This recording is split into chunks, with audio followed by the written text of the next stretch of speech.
I'm Jody Steiner Kelly. I am the Administrative Director at the Arlington Free Clinic in Arlington, Virginia. A free clinic provides medical care to patients at no cost to them. So you only have one appointment today. We really are a safety net provider. This is your prescription card. We provide care for people who really wouldn't have it otherwise. In the 2007 U.S. Census, I believe the number of uninsured Americans was 47 million. Many people wait a long time before coming to us. Medical care is very expensive. So by the time we see them, very often they're quite sick and they have chronic illnesses.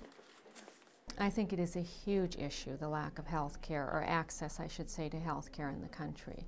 And we would love to see more people getting the treatment that they need. Let me listen to your lungs.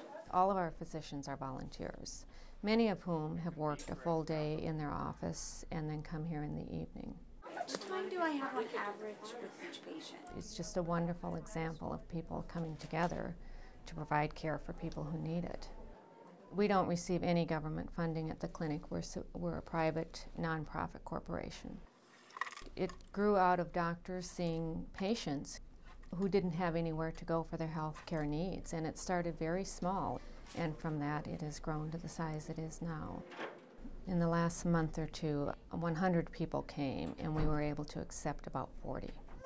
We assume that that number will probably grow as more people get laid off from the jobs and lose their homes. That medical care is it's very, very expensive.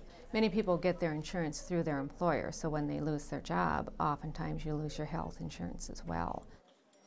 We have eligibility requirements, so that is going to determine somewhat who we see at the clinic.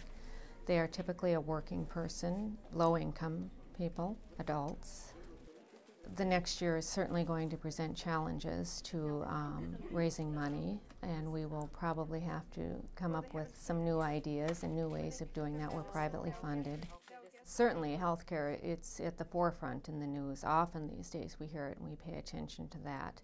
And we don't know, how it will affect us, and I have a feeling that nothing is going to happen very quickly, so we will continue to do what we need to do.